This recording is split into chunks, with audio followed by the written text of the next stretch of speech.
ଖଣ୍ଡଗିରିର ମାହାତ୍ମ୍ୟ ହେଇକି ଯେ ଦିନ ଆସିବ ବରୁଣ ଖଣ୍ଡଗିରିକୁ ଟପିକି ଯିବେ, ସେଟା ଗୋଟେ କଥା ଅଛି। ଆମେ ଯେଉଁ ଖଣ୍ଡଗିରି ଦେଖୁଛେ ଏଇଟା ଖଣ୍ଡଗିରି, ଆକ୍ଚୁଆଲ୍ ଖଣ୍ଡଗିରି ହେଉଛି ଗୁପ୍ତ ଅଛି।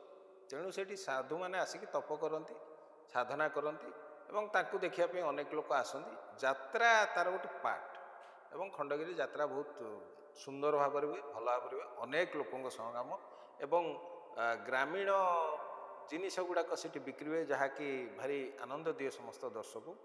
ବାକି ଆମେ ଯାହା ବି କାମ କରୁଛେ ସେଠି ଗୋଟେ ସରକାରଙ୍କର ନିୟମ କାନୁନ ଅଛି, ସେ ନିୟମ କାନୁନ ଦେଇ ଯିବା। ଆମେ ଫିଲ୍ମଟେ କଲେ କ'ଣ ହେଉଛି, ସେନ୍ସର ହେଉଛି, ତ ସେନ୍ସର ସାର୍ଟିଫିକେଟ୍ ଆଗ ଲାଗୁଛି, ଫିଲ୍ମ ପୋଷ୍ଟର ଆଗ ସେନ୍ସର ସାର୍ଟିଫିକେଟ୍। ସେମିତି ସରକାର ଚାହିଁଲେ ଯେ ଗୋଟେ ଭଲ ଜିନିଷ ହଉ, ଯେଉଁଟାକି ସବୁ ଦର୍ଶକ ପାଇଁ ଭଲ, ଯଦି ସେଇଟା ଭଲ ଭାବିଲେ ସରକାର, ତ ସେଇଟାକୁ ଆମେ ଆପଣେଇବା ଦରକାର। ହେଲମେଟ୍ ନ ପିନ୍ଧିଲେ ଫାଇନ୍ ଦେବ, ଯେମିତି ଏଇଟା ଗୋଟେ ନିୟମ, ତ ନିୟମକୁ ତ ଉଲ୍ଲଂଘନ କରିବ ନା। ହେଲମେଟ୍ ପିନ୍ଧିବା ସମସ୍ତେ ଯାଉଛନ୍ତି, ସେଥିରେ ଦୁଇଟା ଜିନିଷ ରହୁଛି, ଗୋଟେ ସୁରକ୍ଷା, ଗୋଟେ ହେଉଛି ନିଜର ଜାଗ୍ରତଟା, ସେଇଟା। ସେମିତି ଖଣ୍ଡଗିରିରେ ନାଟକ ଦେଖୁଛନ୍ତି ଲୋକ, ତା ଭିତରେ ସବୁ ବର୍ଗର ଲୋକ ଅଛନ୍ତି। ସବୁ ବର୍ଗର ଲୋକ ଆମୋଦ ପାଇବା ପାଇଁ ଗୋଟେ ନିର୍ଦ୍ଦିଷ୍ଟ ନିୟମ ଭଳି ହେଲା ଯେ ଏଇ ଜିନିଷକୁ କାଟିଦିଅ, ଭଲ। ଦର୍ଶକ ବନ୍ଧୁ, ନ୍ୟୁଜ୍ ଓଡ଼ିଶାକୁ ଆପଣଙ୍କୁ ସ୍ୱାଗତ। ଆଜି ଆସିକି ଆମେ ପହଞ୍ଚିଛେ ଜଣେ ବରିଷ୍ଠ ଅଭିନେତା। ସିଏ ଫିଲ୍ମ ଜଗତରେ ବହୁତ ନାଁ କମେଇଛନ୍ତି, ତାଙ୍କୁ ଘରେ ଘରେ ଲୋକ ଭଲ ପାଇବା ଦେଇଛନ୍ତି। ପାଖାପାଖି 150ରୁ ଅଧିକ ଚଳଚ୍ଚିତ୍ର ଏବଂ 18-20ଟା ଭଲ ଭଲ ମେଗା ସିରିଏଲ୍, ଇତିମଧ୍ୟରେ ତେଲୁଗୁ କୁହନ୍ତୁ, ଆପଣଙ୍କର ବେଙ୍ଗଲୀ କୁହନ୍ତୁ ଏବଂ ହିନ୍ଦୀ କୁହନ୍ତୁ, ସେହି ସିନେମାରେ ମଧ୍ୟ ସେ ଅଭିନୟ କରିଛନ୍ତି ଏବଂ ସଫଳ ଜଣେ ଅଭିନେତା ଭାବରେ ସେ ଓଡ଼ିଶାରେ ଘରେ ଘରେ ପରିଚିତ। ଆଉ ସେ କିଏ ନୁହନ୍ତି, ଆମର ପ୍ରିୟର ଭାଇ ଜୀବନ ଭାଇ। ଆସନ୍ତୁ ସିଧାସଳଖ ଆମେ ତାଙ୍କଠୁ କିଛି ଆଜି 1-to-1 ମାଧ୍ୟମରେ ପଚାରିବା ଏବଂ ତାଙ୍କ ଜୀବନ କେତେ ସଂଘର୍ଷପୂର୍ଣ୍ଣ ଥିଲା ଏଇ ଲାଇନ୍କି ଆସିବା ଏବଂ ସେ କେବେଠୁ ଏଇ ଲାଇନ୍କି ଆସିଲେ ଏବଂ ତାପରେ ମଧ୍ୟ ତାଙ୍କର ଆଉ କ'ଣ ଅଛି, ସିଧାସଳଖ ଆମେ ତାଙ୍କ ସହିତ କଥା ହେବା। ଜୀବନ ଭାଇ, ନ୍ୟୁଜ୍ ଓଡ଼ିଶାକୁ ଆପଣଙ୍କୁ ସ୍ୱାଗତ। ନମସ୍କାର। ନ୍ୟୁଜ୍ ଓଡ଼ିଶା ଦେଖୁଥିବା ସମସ୍ତ ଦର୍ଶକମାନଙ୍କୁ ନବବର୍ଷର ଶୁଭେଚ୍ଛା, ଅନେକ ଅଭିନନ୍ଦନ। ପ୍ରଭୁ ଜଗନ୍ନାଥ ଆପଣଙ୍କୁ ମଙ୍ଗଳରେ ରଖନ୍ତୁ, ସମସ୍ତେ ଖୁସି ବାସିରେ ରୁହନ୍ତୁ, ବାସ୍। ଆପଣଙ୍କର ଯେଉଁ ସଂଘର୍ଷପୂର୍ଣ୍ଣ ଜୀବନ ଚାଲିଥିଲା ଏଇ ଯେଉଁ ଚଳଚ୍ଚିତ୍ର ମାଧ୍ୟମରେ, ଆପଣଙ୍କର ପ୍ରଥମ ସିନେମାଟି କ'ଣ ଥିଲା ଏବଂ ଆପଣଙ୍କର କେତେ ସଂଘର୍ଷପୂର୍ଣ୍ଣ ଥିଲା ସେ ସମୟ? ପ୍ରଥମ କଥା ହେଉଛି, ମୁଁ ଆମ ଘରେ ତୃତୀୟ ପିଢ଼ିର ଅଭିନେତା। ସଂଘର୍ଷ କହିଲେ ମୋ ଜୀବନରେ କିଛି ନାହିଁ। ସଂଘର୍ଷ କରିଛି ଚରିତ୍ର ପାଇଁ, ସଂଘର୍ଷ କରିଛି ଭଲ ନାଟକଟି କରିବା ପାଇଁ ବା ଭଲ ଚରିତ୍ରଟେ ପାଇଁ। ଫିଲ୍ମରେ କାହିଁକି ସଂଘର୍ଷ ହେଇନାହିଁ, କାରଣ ବାପା 87ରେ ଗଲା ପରେ ଦକ୍ଷିଣ ଦର୍ଜା ନାଟକରେ ମୁଁ ଲୋକେଟ୍ ହେଇଥିଲି ଜଣକ ସହ ନିର୍ଦ୍ଦେଶକଙ୍କ ଦ୍ୱାରା, ଗୁଡ଼ିଆ ଭାଇ। ସିଏ ନାଁଟି ପ୍ରପୋଜ କରିଥିଲେ, ସେତେବେଳେ ପରାଗ ଭାଇଙ୍କର ବି ଏକକ ନାଟ୍ୟ ସଂସ୍ଥା ସାଙ୍ଗେ ମୁଁ ଜଡ଼ିତ ଥିଲି। ତ ଗୋଟେ ମିଳିତ ସ୍ୱର ଗଲା ଯେ ଏ ପିଲାଟି ଭଲ କରିବ ଏବଂ ପଞ୍ଚୁ ପାଣ୍ଡବ ଥିଲା ମୋର ପ୍ରଥମ ଚଳଚ୍ଚିତ୍ର ୱିଥ୍ ସାଗର ଦାସ, ଶ୍ରୀରାମ ଭାଇ ଆଣ୍ଡ ଉତ୍ତମ ଭାଇ। ତେଣୁ ସଂଘର୍ଷ ମୁଁ ସେମିତି ମୋ ଲାଇଫରେ କିଛି ଘଟିନି, କାରଣ ମୁଁ କିଛି ପ୍ରି ଡିଫାଇଣ୍ଡ କରେନି ଯେ ମୁଁ ଏୟା ହେବି, ସେୟା ହେବି, ଏୟା ଲେଖିବି, ସେୟା କରିବି। ଯେହେତୁ ପ୍ରି ଡିଫାଇଣ୍ଡ କରେନି, ତେଣୁ ମୋ ଲାଇଫରେ ଯାହା ଯେତେବେଳେ ଘଟେ ସେଇଟା ମୋ ପାଇଁ ଗୋଟେ ବଡ଼ ଏନ୍ଜୟମେଣ୍ଟ ହୁଏ ବା ବଡ଼ ପ୍ରତୀକ ହେଇ ରହେ। ପ୍ରଥମ ସିନେମାଟି ଯେତେବେଳେ ଆପଣ ଅଭିନୟ କରିଥିଲେ, କେତେ ଖୁସି ଥିଲେ, କେତେ ଉତ୍ସାହିତ ଆପଣ ଥିଲେ? ନାଇଁ, ବଡ଼ ପରଦା ମୋ ପାଇଁ ନୂଆ ନଥିଲା, କାରଣ ସୁଟିଂ ଏରିନା ମୁଁ ବାପାଙ୍କ ସାଙ୍ଗରେ ଯାଇ ଦେଖିଛି, ବୁଲିଛି, କଳାକାର ଟେକ୍ନିସିଆନକୁ ସମସ୍ତଙ୍କୁ ଚିହ୍ନିଛି, ବାଇ ନେମ୍ ଚିହ୍ନିଛି। ତେଣୁ ମୋର କେବଳ ଆପଣଙ୍କର ଯେଉଁ ଆଙ୍ଗେଲ ଭେରିଏସନ୍ କହନ୍ତି, ସେଇ ପାର୍ଟଟାର ଜ୍ଞାନ ବା ଲାଇଟ୍ର ଡାଇମେନସନ୍ର ଏଇ ଦୁଇଟା ଡିପାର୍ଟମେଣ୍ଟ ମୋ ଜଣା ନଥିଲା। ଅଦରୱାଇଜ୍ ଅଭିନୟ କରାଯାଏ ବୋଲି ଜାଣିଲି, ମୋତେ ଅଭିନୟ ପୁରା ବତାଗଲା ଏବଂ ଧଉଳି ପାହାଡ଼ ଉପରେ ବୁଦ୍ଧଙ୍କର ପ୍ରତିମୂର୍ତ୍ତି ଆଗରେ, ସେତେବେଳେ ଧଉଳି ପାହାଡ଼ ଏତେଟା ଉନ୍ନତ ହେଇନଥିଲା, ସେଠୁ ଆରମ୍ଭ ହେଲା ଜର୍ଣ୍ଣି। ଆଉ କ'ଣ, ତାପରେ ପରେ ମୁଁ ରାଜୁଙ୍କ କାମଟି କଲି। ରାଜୁଙ୍କ ପରେ ଗୋଟେ ବେଙ୍ଗଲୀ ଓଡ଼ିଆ ପ୍ରାୟଶ୍ଚିତ ବୋଲି କାମଟି କଲି। ତାପରେ ତ ଟ୍ରେନ୍ ଚାଲିଛି ପଟରୀ ଉପରେ। ମାନେ କୋଉଟା କଷ୍ଟଦାୟକ ରହେ? ମଞ୍ଚ କଳା ଅଭିନୟଟା କଷ୍ଟଦାୟକ ରହେ କି ସିନେମା ହଉ, ସିରିଏଲ ହଉ, ସେଇଗୁଡ଼ା? ନା, ଘଟଣା ହେଉଛି ସମସ୍ତ ଅଭିନୟ ଅଲଗା ଅଲଗା। ନାଟକଟା ଆମେ ଗୋଟେ 30 ଦିନ ରିହର୍ସାଲଟେ କଲେ ନାଟକର ଚରିତ୍ରଟା ପରିସ୍ଫୁଟନ ହୁଏ ମଞ୍ଚ ଉପରେ। ଫିଲ୍ମ ହେଉଛି ମେକାନିକାଲ ଅଭିନୟ, ମାନେ ଆପଣଙ୍କୁ ଆପଣଙ୍କର ଆଗ ପଛର ମୁହୂର୍ତ୍ତ, ଆଗ ପଛର ମୁଭମେଣ୍ଟସ୍ ଆଗ ପଛର ଅଭିନୟଟାକୁ ମନେ ରଖିଲେ ସେଇ ପାର୍ଟର ଅଭିନୟଟା କରିବେ, ତେଣୁ ସେଟାକୁ ମେକାନିକାଲ ବୋଲି କୁହାଯାଏ। ସିରିଏଲ ହଉଛି ଆପଣଙ୍କୁ ଗୁଡ଼ାଏ ଜିନିଷ ମନେ ରଖିବାକୁ ପଡ଼ିବ, and it's a repeated theory, ମାନେ ଘଟଣାଟା ଏନକାସ୍ ସାଙ୍ଗେ ସାଙ୍ଗେ ହବନି ଯେମିତି ଫିଲ୍ମରେ ହୁଏ। ତେଣୁ ସମସ୍ତ ଅଭିନୟ ଅଲଗା ଅଲଗା ପ୍ରକାର, କିନ୍ତୁ ଗୋଟେ ଅଭିନେତାଟେ ଯେତେବେଳେ ଯୋଉ ବି ମାଧ୍ୟମରେ ଅଭିନୟ କରୁ, ଟିକେ ପାଠୁଆ ଅଭିନେତାଟେ ହେଲେ କ'ଣ ହବ, ଭିନ୍ନ ଭିନ୍ନ ଚରିତ୍ରଟି ସିଏ କରିବା ପାଇଁ ତା ପକ୍ଷରେ ସିଏ ସପକ୍ଷରେ ଯିବ। ନତୁଆ କ'ଣ ହବ, ଆପଣ ଟାଇପ୍ କାଷ୍ଟେଡ୍ ହେଇଯିବେ, ମାନେ ଗୋଟିଏ ଚରିତ୍ରରେ ହିଁ ଆପଣ ବୁଲିବେ। ତେଣୁ ଅଭିନୟ ସେମିତି ଦେଖିବାକୁ ଗଲେ ମଞ୍ଚ ଅଭିନୟ କଷ୍ଟ, କାରଣ ଆପଣ ରିପରକେସନ ଗୁଡ଼ିକ ସାଙ୍ଗେ ସାଙ୍ଗେ ଦର୍ଶକଙ୍କ ପାଖରୁ ପାଆନ୍ତି ନା। ଭଲ କଲେ ତାଳିଟେ ପାଇବେ, ଭଲ ଯଦି ନ ଲାଗିଲା ଦର୍ଶକ ଆଇଦର ଉଠିକି ପଳେଇବେ ବା ଆପଣଙ୍କୁ ପଛରୁ କିଛି ତାଙ୍କ ମନ୍ତବ୍ୟ ଦେବେ। ଆଉ ନାଟକ ଆପଣ ଯେତେବେଳେ ଓଡ଼ିଶାରୁ ଯାଇକି ବାହାରେ ପ୍ରଦର୍ଶନ କରିବେ, ସେଇଠି ଭଲ ଲାଗେ ତାଳି ଗୁଡ଼ାକ, କାରଣ ସେମାନେ ସେଇ ଦର୍ଶକ ଓଡ଼ିଆ ବୁଝନ୍ତିନି, କିନ୍ତୁ ଅଭିନୟଟା ବୁଝିକି ଯୋଉ ପ୍ରୋତ୍ସାହନଟା ଆମକୁ ଦିଅନ୍ତି ସେଟା ଭାରି ଖୁସି ଲାଗେ। ଏବଂ ମୁଁ ଭାଗ୍ୟରେ ଏମିତି ଗୋଟେ ସୁଯୋଗ ଜୁଟିଛି, ମାନେ ଏମିତି ଇଣ୍ଡିଆର ଯେତେ ବଡ଼ ପ୍ଲାଟଫର୍ମ ଅଛି, ନର୍ଥ ଇଷ୍ଟରୁ ଆରମ୍ଭ କରି ସାଉଥ ପର୍ଯ୍ୟନ୍ତ ମୁଁ ସବୁ ମଞ୍ଚରେ ଅଭିନୟ କରିବାର ସୁଯୋଗ ପାଇଛି। ଏବଂ ବଡ଼ ବଡ଼ ନାଟ୍ୟକାରଙ୍କର, ଆପଣଙ୍କର ୱିଲିୟମ ୱର୍ଡସୱର୍ଥ କୁହନ୍ତୁ, ସେକ୍ସପିୟରଙ୍କ ନାଟକ କୁହନ୍ତୁ, ବା ଗିରୀଶ କର୍ଣ୍ଣଡ଼ଙ୍କ ନାଟକ କୁହନ୍ତୁ, ମଳୟ ମିତ୍ରଙ୍କ ନାଟକ କୁହନ୍ତୁ, ଆମର ଓଡ଼ିଶାର ସମସ୍ତ ନାଟ୍ୟକାର ସମସ୍ତଙ୍କ ନାଟକ ମୁଁ ଯାଇ ପରିବେଷଣ କରିଛି। ସେଇଟା ବିଶେଷ ମାନେ କ'ଣ, ବହୁତ ଆନନ୍ଦିତ ଦିଏ। ନା ଓଡ଼ିଆ ସିନେମାକୁ ଛାଡ଼ିଦେଲେ ମଧ୍ୟ ଆପଣ ତେଲୁଗୁ ମୁଭି କରିଛନ୍ତି ଏବଂ ବେଙ୍ଗଲୀ ମୁଭି କରିଛନ୍ତି, ହିନ୍ଦୀ ମୁଭି କରିଛନ୍ତି। କେମିତି ଲାଗେ ଆମ ଓଡ଼ିଆ ଇଣ୍ଡଷ୍ଟ୍ରିରେ କାମ କରିସାରିଲା ପରେ ଆପଣ ହିଁ ଏକମାତ୍ର, ମୁଁ ଭାବୁଛି ବୋଧହୁଏ ଓଡ଼ିଆରେ ଗୋଟେ ଜଣେ କଳାକାର, ଆପଣଙ୍କୁ ହିନ୍ଦୀରୁ ଅଫର ଆସୁଛି, ତେଲୁଗୁରୁ ଅଫର ଆସୁଛି, କେତେ କଷ୍ଟଦାୟକ ରହେ ତାଙ୍କ ସହିତ କାମ କରିବା ପାଇଁକା? ନା, ଘଟଣା ହଉଛି ଶୁଣନ୍ତୁ, ଓଡ଼ିଆ ଫିଲ୍ମଟା ହଉଛି ସବୁ ଆମର ଗୋଟେ ଭାଇଚାରାରେ ଚାଲେ, ଆମେ ସମସ୍ତେ ସମସ୍ତଙ୍କୁ ଚିହ୍ନିଛୁ। ଏଠି ସେ ଯୋଉ ବଡ଼ପଣ ଛୋଟପଣଟା ନାହିଁ। ଆମର ସୁଟିଂ ଚାଲିଥିବ, ସବୁ ଆର୍ଟିଷ୍ଟ ବସିକି ଦେଖୁଥିବେ, ହୋ ହା ହଉଥିବେ, ତା ଭିତରେ ପିକନିକଟେ ହଉଥିବ, ତା ଭିତରେ ଖାଇବାଟେ ହଉଥିବ, ସମସ୍ତଙ୍କର ଅବଦାନ ଥାଏ, ଇଏ ଅଲଗା। ସେଇ ଫିଲ୍ଡ ଗୁଡ଼ାକ ଯୋଉଟା କହିଲ ତେଲୁଗୁ, ବେଙ୍ଗଲୀ ଆଣ୍ଡ ହିନ୍ଦୀ, ସେଗୁଡ଼ା ପିଓର ପ୍ରଫେସନାଲ ଫିଲ୍ଡ, ମାନେ ଯେତିକି ବେଳେ ଦରକାର ଆପଣଙ୍କୁ ଭ୍ୟାନିଟି ଭ୍ୟାନ୍ ଭିତରୁ ସେତିକି ବେଳେ କଲ୍ ଆସିବ, ସରିଗଲା ପରେ ଆପଣଙ୍କର ଗନ୍ତବ୍ୟ ସ୍ଥଳକୁ ଫେରିବା ପାଇଁ ଗାଡ଼ିଟି ଥିବ, ପ୍ରଥମ କଥା। ଦ୍ୱିତୀୟ ଜିନିଷ, ଆପଣ ସବୁ ଫିଲ୍ମରେ କ୍ଷୁଦ୍ର ଚରିତ୍ର ହେଲେ ବି ଗୋଟେ ଟେଷ୍ଟ ଦେଇକି ପାସ୍ କରିବେ, ଆପଣ କହିଦେଲେ ସିଏ ନେବେନି ଆପଣଙ୍କୁ। ମୋର ଗୋଟିଏ ପ୍ଲସ୍ ପଏଣ୍ଟ ହେଉଛି କମ୍ୟୁନିକେସନ୍। କମ୍ୟୁନିକେସନ୍ଟା ଆପଣଙ୍କର ଇଂଲିଶ ହଉ ବା ହିନ୍ଦୀ ହଉ ଭଲ ଥିବା ଦରକାର, ଆପଣ କମ୍ୟୁଟ୍ କରିପାରୁଥିବେ। ସେକେଣ୍ଡ ହେଉଛି ଆପଣ ସେଠି ଯାଇ ଯେଉଁ ପ୍ରେଜେଣ୍ଟେସନ୍ଟା କରିବେ, ସେ ପ୍ରେଜେଣ୍ଟେସନ୍ଟା ଭଲ ହେବା ଦରକାର।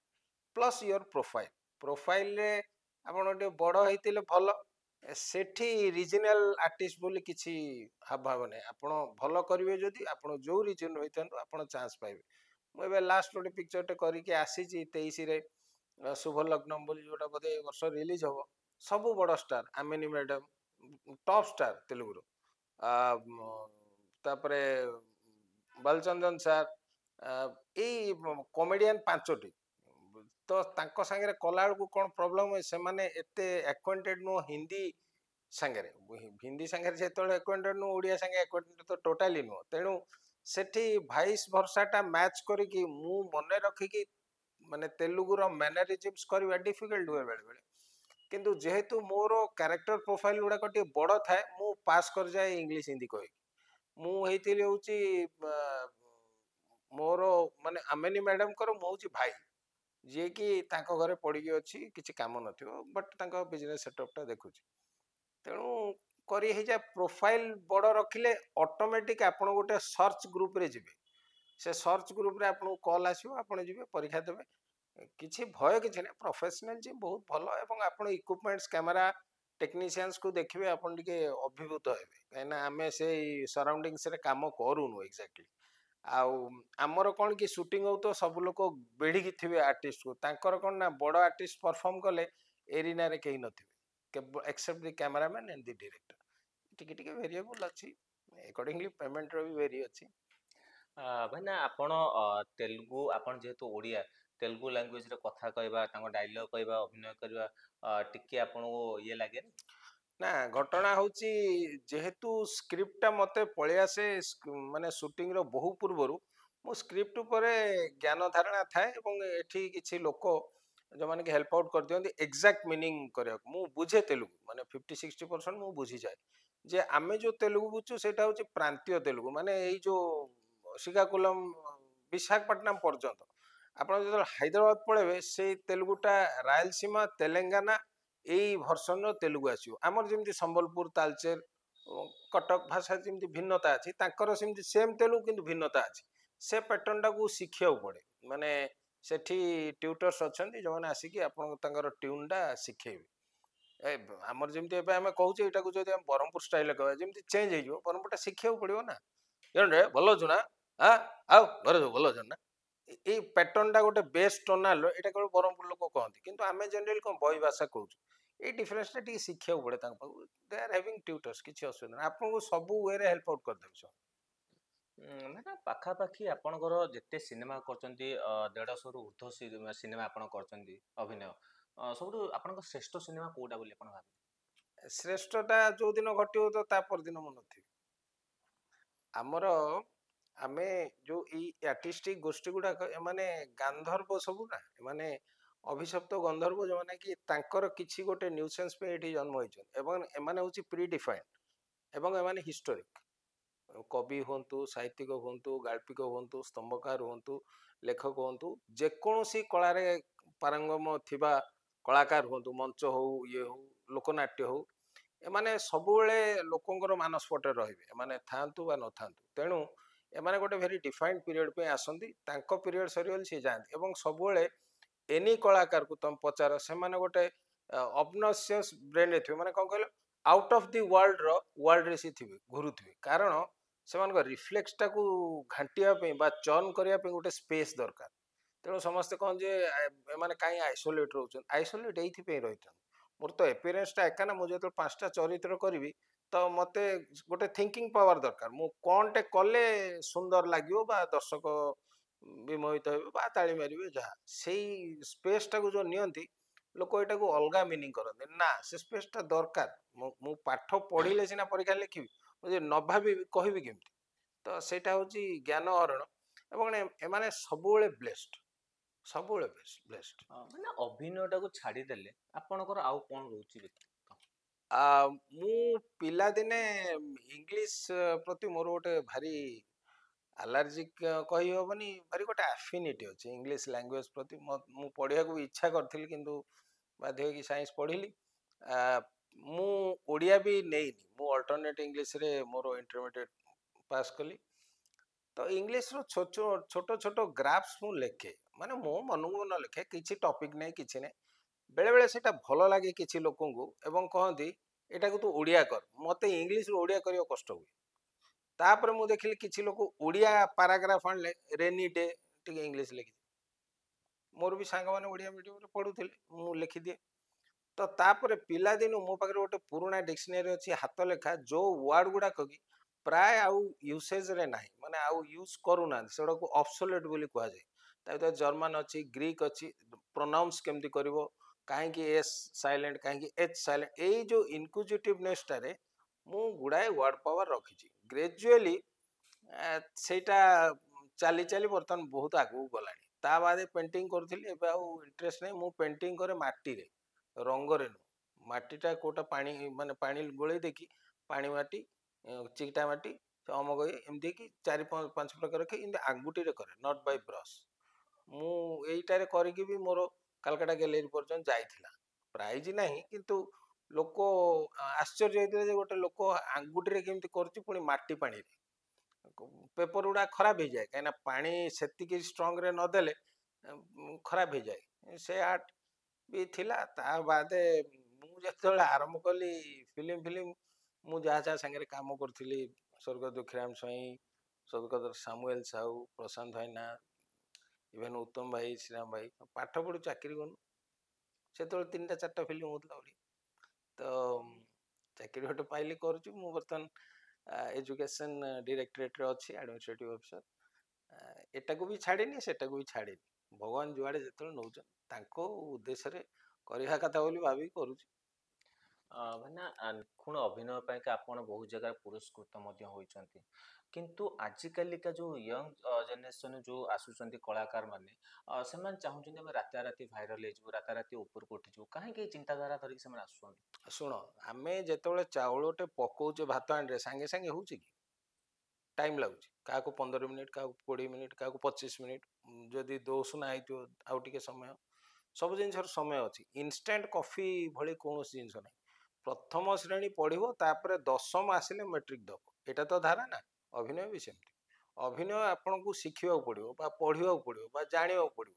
ତାର ଧାରାରେ ଆପଣ ଯୋଉଦିନ ଧାରାଟାକୁ ଜାଣିବେ, ଶିଖିବେ ଏବଂ ନିଜର ଗୋଡ ହାତ ଭଙ୍ଗି ଅଙ୍ଗି ସବୁ ହଲେଇବେ ଏବଂ ଜାଣିବେ ଯେ ମୁଁ କରିପାରୁଛି, ତାପରେ ଯାଇକି ଆପଣ ଚେଷ୍ଟାଟି କରିବେ। ଚେଷ୍ଟାଟା କେବେ ପରିସ୍ଫୁଟନ ହବ ସେଇଟା ଭଗବାନ ବି ଜାଣିନାହାନ୍ତି। ତେଣୁ ତମର ଚେଷ୍ଟାଟା ହିଁ ତମକୁ ଅଭିନେତା କରିବ। ତମେ କହିଲେ କିଛି ହବନି। ଯଦି କହୁଛ ଯେ ମାନେ ପଇସାର ପ୍ରାଚୁର୍ଯ୍ୟରେ ହୁଏ ତ ଖଣ୍ଡେ କରିପାର ତମେ, କିନ୍ତୁ ପଇସା ତ ଏମିତି ବହୁତ ଲୋକଙ୍କ ପାଖରେ ଅଛି। ସମସ୍ତେ କଣ ଅମିତାଭ ବଚ୍ଚନ ହେଇଛନ୍ତି ନା ରଜନୀକାନ୍ତ ହେଇଛନ୍ତି? ଏମାନେ ବ୍ଲେସ୍ଡ। ମୁଁ କହିଲି ବା ଆର୍ଟିଷ୍ଟ ମାନେ ହଉଛି ବ୍ଲେସ୍ଡ। ଏମାନେ ତମେ ଯେତେ ଯାହାକୁ ଆଣିଲେ ବି ଇଏ କୋଉ ରାସ୍ତାରେ ଯାଇକି ଉପରକୁ ପଳେଇବେ ତମେ ଜାଣିପାରିବନି। ତେଣୁ ବ୍ଲେସ୍ଡ କ୍ୟାରେକ୍ଟର ସବୁବେଳେ ବ୍ଲେସ୍ଡ। ମାନେ ଅଭିନୟ ସାଙ୍ଗରେ ଆପଣ ଚାକିରି ଖଣ୍ଡିଏ ମଧ୍ୟ କରିଛନ୍ତି ତା ବାଦ କେମିତି ଆପଣ ପରିବାରକୁ କେମିତି ସମୟ ଦଉଛନ୍ତି ସମୟ ଦେଉଛନ୍ତି? ନା ନା, ସିଏ ହଉଛି କଥା ହେଲା ଯେ ଆପଣ ସମୟର ଟିକଟକ୍ ଅନୁସାରେ ଚାଲିବେ, ଯୋଉଟା ମ୍ୟାନେଜମେଣ୍ଟ ଅଫ ଟାଇମ। ଆପଣ ଅଫିସକୁ ଅଫିସ ଟାଇମରେ ଯିବେ, ଅଫ୍ ଆୱାର୍ସ ଅଫିସ ଅଫ୍ ଆୱାର୍ସରେ ଆପଣ ଅନ୍ୟାନ୍ୟ କାମ କରିବେ। ପରିବାରକୁ ସମୟ ଦେବା ପାଇଁ ତାର ବି ଗୋଟେ ଷ୍ଟିଗ୍ମା ଅଛି। ଏତିକି ସମୟ ଆପଣ ଦେବାକୁ ପଡ଼ିବ। ଘର ପାଇଁ ଜିନିଷ ଆଣିବାକୁ ପଡ଼ିବ, କାହାର କ'ଣ ଡିପୋଜିଟ୍ ଅଛି, କାହାର ଆଡ଼ମିସନ୍ ଅଛି। ସବୁ ଜିନିଷକୁ ଆପଣ ଯଦି ମ୍ୟାନେଜ ନ କରିପାରିବେ, ଆପଣ ନା ଏ ଘାଟ ରହିବେ ନା ସେ ଘାଟ ରହିବେ, ମଝି ଦରିଆରେ ବୁଡ଼ି ମରିବେ। ତେଣୁ ମ୍ୟାନେଜମେଣ୍ଟ ସ୍କିଲ୍ଟା ହେଉଛି ପିଓରଲି ଆପଣଙ୍କର ଟେକ୍ନିକାଲ ସ୍କିଲ୍। ଆପଣ ଯେତେ ସୁନ୍ଦର ମ୍ୟାନେଜ କରିବେ ସେତେ ସୁନ୍ଦର ସବୁ ଜିନିଷ ହବ, ନହେଲେ ହଚପଚ ହେଇପାରେ। ନା ଧୀରେ ଧୀରେ ହଲ୍ ସଂଖ୍ୟା କମିବାରେ ଲାଗିଲାଣି। ଆଗରୁ ଆପଣମାନଙ୍କ ସମୟରେ ଯେଉଁ ହଲ୍ ଥିଲା ଲୋକ ଯେଉଁ ଭଲ ପାଇବା ଦେଉଥିଲେ ଓଡ଼ିଆ ସିନେମାକୁ, ବର୍ତ୍ତମାନ ହଲ୍ ସଂଖ୍ୟା କମିବାରେ ଲାଗିଲାଣି ଏବଂ ଲୋକ ଓଡ଼ିଆ ସିନେମାର ମୁହଁ ଫେରିବା ପାଇଁକା ଲାଗିଲେ। ଗୋଟେ ଟାଇମ୍ ଆସିଲା ପୁଣି ଓଡ଼ିଆ ଫିଲ୍ମ ବ୍ୟାକ୍ କଲା ଗୋଟେ କିଛି ମଝିରେ। କ'ଣ କହିବେ ଓଡ଼ିଆ ସିନେମା କାହିଁକି ଲୋକ ମୁହଁ ଫେରି ନେଉଛନ୍ତି? ନା, ଗୋଟେ ଜିନିଷ ହଉଛି, ଯେମିତି ଆମେ ଦୋକାନଟେ କଲେ ଡିଫରେଣ୍ଟ ଆଇଟମ୍ସ ରଖୁଛେ ଏବଂ ଚଏସ୍ ରଖୁଛେ ଲୋକଙ୍କୁ। ତମେ ବରା ଯଦି ଭଲ ଲାଗୁଛି ଖାଅ, ଆଳୁଚପ ଖାଅ, ଘୁଗୁନି ଖାଅ। ଯେମିତି ଆମେ ଚଏସ୍ ରଖୁଛେ ଲୋକଙ୍କ ପାଇଁ, ସେମିତି ଫିଲ୍ମର ଗୋଟେ ଚଏସ୍ ଅଛି। ଆଜିର ଡେଟ୍ରେ ଡିଜିଟାଲ ୱାର୍ଲଡରେ ଡିଜିଟାଲି ପିକ୍ଚର ବା ସିରିଜ ଯୋଉଗୁଡ଼ା ହେଉଛି ସେଗୁଡ଼ା ଏଟ୍ ପାର୍ ୱିଥ୍ ମୁଭିଜ।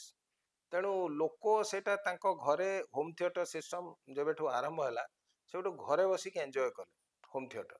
ସେଟା ଗୋଟେ କଜ୍ ହେଇପାରେ। ସେକେଣ୍ଡ ଥିଙ୍ଗ ହେଉଛି ସମୟ। ଆମ ବେଳର ସମୟ ଆଜିର ସମୟ ଭିତରେ ଆକାଶ ପାତାଳ ଫରକ ହେଇଗଲା। ଲୋକ ସେ ସମୟ ଭିତରୁ କେତେ ସମୟ ଦେବେ ଏଣ୍ଟରଟେନମେଣ୍ଟକୁ, ସେଟା ଲୋକ ନିଜେ ଡିଫାଇନ୍ କରୁଛି। ମୁଁ ଯଦି ମେଟିନ୍ ଛୋଟେ ଯାଉଛି, ମୋର ଦିନ 2ଟାରୁ ସନ୍ଧ୍ୟା 7ଟା ଯାଏଁ ୱେଷ୍ଟେଜ ଯାଉଛି, ସେ ସେଇଟାକୁ କାଉଣ୍ଟ କରୁଛି।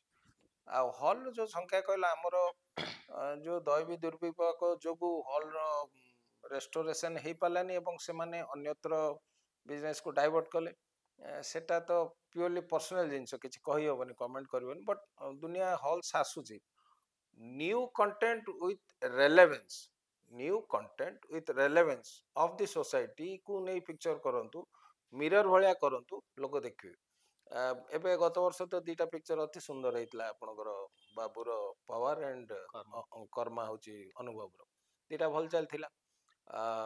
ଏ ବର୍ଷ ବି ରଙ୍ଗସୁର, ଯଦିଓ ମୁଁ ଯାଇନି, କିନ୍ତୁ ଗୋଟେ ଟିପିକାଲ ଡାଇଂ ଆର୍ଟ ଉପରେ ସେ କରିଛନ୍ତି, ବାଘ ନାଚ। ତ it's a good attempt. Photography ତ ପ୍ରତାପ ନିଶ୍ଚୟ ଭଲ କରିଥିବ, ଆଇ ସାଲ୍ୟୁଟ୍ ହିମ୍। ତ ଚେଞ୍ଜେସ୍ ଆସୁଛି ଧୀରେ ଧୀରେ। ଲୋକ ନିଜର କଣ୍ଟେଣ୍ଟ, ନିଜର ରିଲେଟିଭ କଣ୍ଟେଣ୍ଟ, ଚାରିପାର୍ଶ୍ୱର କଣ୍ଟେଣ୍ଟକୁ ନେଇ କରୁଛନ୍ତି। ଦର୍ଶକ ଆସିବେ ଧୀରେ ଧୀରେ। ଆମେ ଟିକେ କେବଳ ଟେଷ୍ଟ ଆଉ ଟିକେ ହାଇଟ୍କୁ ଗଲେ will get good movies and good audience. ମାନେ ଆପଣ ଇତିମଧ୍ୟରେ ଆଉ ଗୋଟେ ଏକ୍ସଟ୍ରା ଜିନିଷ କରନ୍ତି, ଭଗବାନଙ୍କ ଉପରେ ଆପଣ ଗ୍ରନ୍ଥ ଲେଖନ୍ତି, ଭଗବାନଙ୍କ ଉପରେ ଆପଣଙ୍କୁ କିଛି ଆଦେଶ ଆସେ, ଆପଣ ଭଗବାନଙ୍କ ଉପରେ କିଛି ଲେଖନ୍ତୁ ଏବଂ ତାଙ୍କ ଭଗବାନଙ୍କ ସ୍ଥାନକୁ ଯାଆନ୍ତୁ। କେମିତି ଏଇସବୁ ଜିନିଷ ଆପଣଙ୍କର ବହି ଲେଖିବା, ଭଗବାନଙ୍କ ଉପରେ କିଛି ଲେଖିଦେବା ପାଇଁ ଆପଣଙ୍କ ମନକୁ କେମିତି କ'ଣ ଆସେ? ନାଇଁ ନାଇଁ, ପ୍ରଥମ କଥା ହେଉଛି ତମେ ନ୍ୟୁଜ୍ଟା କୋଉଠୁ ପାଇଲ, ପ୍ରଥମ। ଦ୍ୱିତୀୟ ଜିନିଷ ହେଉଛି, ଶୁଣ, ଭଗବାନଙ୍କୁ 2ଟା ଜିନିଷ ମୁଁ ଏବେ କୋଶ୍ଚିନ୍ କରିବି। ଡିଫାଇନ୍ କରିବ ଭଗବାନ କି ଈଶ୍ୱର କି? 2 ଜଣ ସମାନ ନୁହନ୍ତି? ସମାନ କି? ସମାନ ନୁହନ୍ତି।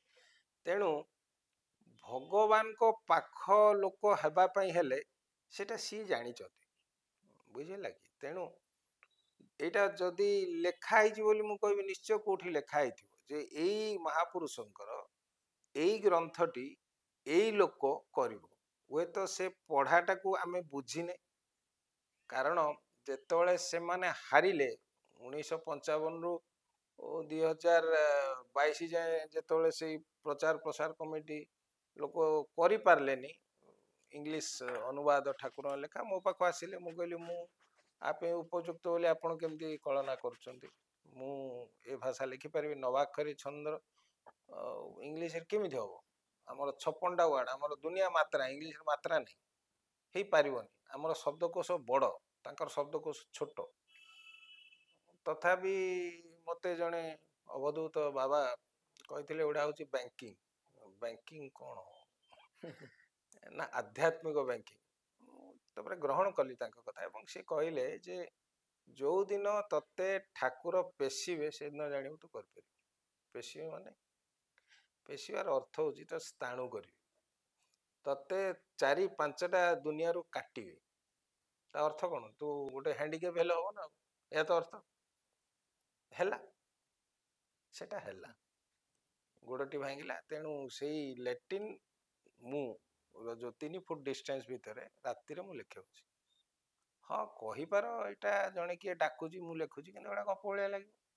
ମୁଁ ତ ସେମିତି ଲେଖିଛି, 3 ମାସ ଭିତରେ ସାରିଦେଲି। 93ଟା ଅଧ୍ୟାୟ ତାଙ୍କର, 200 କେତେ ପୃଷ୍ଠା ତାଙ୍କର ସାରିଲି ଏବଂ କିଛି ଜ୍ଞାନ ବି ଗ୍ରହଣ କଲି ଯେ ଆମେ ଯୋଉ ପରମ ବ୍ରହ୍ମ ପରମ ପୁରୁଷ ଏସବୁ ଶବ୍ଦ ୟୁଜ କରୁଛୁ, ଶୂନ୍ୟ ଶୂନ୍ୟ ମହାଶୂନ୍ୟ, ଶୂନ୍ୟ କିଏ, ସେକେଣ୍ଡ ଶୂନ୍ୟ କିଏ, ଥାର୍ଡ ଶୂନ୍ୟ କିଏ, ଆମର ଯୋଉ ଶରୀର ତତ୍ଵ କ'ଣ, ପିଣ୍ଡ ବ୍ରହ୍ମାଣ୍ଡ କ'ଣ, ବାହା ବ୍ରହ୍ମାଣ୍ଡ କ'ଣ, ଏଇ ସବୁ ଜିନିଷ ଭିତରେ କିଛି ଜ୍ଞାନ ହେଲା। ଆ ଦ୍ୱାରା କ'ଣ ହେଲା ନା କିଛି ଲୋକ ଡାକିଲେ ଆପଣ ଆସନ୍ତୁ କୁହନ୍ତୁ, ମୁଁ କୋଉ କହିଦିଏ, ଆସେ ଗୋଟେ ସ୍ପିରିଟେଡ୍ ଜିନିଷଟା ଆସେ। କିନ୍ତୁ ଆମର ଆର୍ଟିଷ୍ଟ ଭିତରେ ବି କିଛି ଆର୍ଟିଷ୍ଟ ଅଛନ୍ତି ଯୋଉମାନଙ୍କର କି ବ୍ୟାଖ୍ୟା ଏବଂ ଉଚ୍ଚାରଣ ଏବଂ ମନେ ରଖିବା ଶୈଳୀ ବହୁତ ଭଲ। ମୁଁ ଭାରି ଆଡମାୟାର କରେ କୁନା ତ୍ରିପାଠୀ, ବହୁତ ଜିନିଷ ମନେ ରଖିଛି। ଟୁ ସମ୍ ଏକ୍ସଟେଣ୍ଟ ବବି ମିଶ୍ର ବି ବହୁତ ମନେ ରଖିଛି। ଏଇଟା ଭଲ ଭଲ, କିନ୍ତୁ ସେମାନଙ୍କ ଧାରା ମୁଁ ଅବଧୂତ ଧାରାରେ ଯାଏ, ମାନେ ଯୋଉଠିକି ଫର୍ମାଲ ଗଡ୍ସ ମାନଙ୍କ ଇମେଜ ନାହିଁ। ମାନେ ଏବେ କ'ଣ ତୁ ଯେମିତି ଗଣେଶଙ୍କ ଛବି ଆଙ୍କିବୁ, ମୁଁ କ'ଣ ସେମିତି ଆଙ୍କିବି କି? ତୋର ମନର ଠାକୁର ସିଏ ହେଲେ, ମୋ ମନର ଠାକୁର ଇଏ ହେଲେ। ତ ଯେମିତି ଭଟ୍ଟ ଦେଖିଥିଲେ ଗଣେଶଙ୍କୁ, ଦେଖିଥିଲେ ଜଗନ୍ନାଥଙ୍କ ପାଖରେ, ଗଣେଶଙ୍କୁ ଦେଖିଥିଲେ ନା, ସେଥିପାଇଁ ଗଜାନନ ବେଶ। ତ ସେମିତି ଆମେ ଡାଇରେକ୍ଟ ଅବଧୂତ ଗୋଷ୍ଠୀ ହଉଛି ଗୋଟେ ଡାଇରେକ୍ଟ କଣ୍ଟେଣ୍ଟର ଥିଓରି, ଯୋଉମାନେ କି ବ୍ରହ୍ମବାଦୀ ଲୋକ। ତ ସିଏ ତ ଘଟିଛି କେମିତି ଗୋଟେ ଅକସ୍ମାତ ଆସି ଘଟିଛି ଆଉ ଚାଲିଛି। ଏବେ ସିଏ ମୋ ପାଖରେ ଅଛି, ଆଉ 3-4ଟି ପୋଥି ଅଛି, କିନ୍ତୁ ସିଏ ନିର୍ଦ୍ଦେଶ ନ ଆସିଲେ ମୁଁ ଲେଖିପାରିବି। ମୁଁ କିଏ ଯେ ମଣିଷ ଗୋଟେ ଛାର, ମୋ ହାତରେ ହବନି, ସେପଟୁ ନିର୍ଦ୍ଦେଶ ଆସିବ, ଆସିଲା ହବ। ମାନେ 4.5 କୋଟି ଓଡ଼ିଆଙ୍କ ଭିତରୁ ଆପଣଙ୍କୁ ହଠାତ୍ କିନା ଚୟନ କରାଗଲା ଏବଂ ଆପଣଙ୍କୁ ନିର୍ଦ୍ଦେଶ ଆସିଲା ଆପଣ ଏଇ ଜିନିଷ କରିପାରିବେ ବୋଲିକି। ଯେଉଁଦିନ ଆପଣ ଶୁଣିଥିଲେ ଯେ 4.5 କୋଟି ଓଡ଼ିଆଙ୍କ ଭିତରୁ ମୋତେ ହିଁ ଚୟନ କରାଯାଇଛି, ଆପଣ ସେଦିନ କେତେ ଉତ୍ସାହିତ ଥିଲେ? ନା ପ୍ରଥମେ ଭଲ ଲାଗିଲାନି, ମାନେ ମୁଁ ବୁଝିପାରିଲିନି ମିଛ କହୁଛନ୍ତି କହିଲି।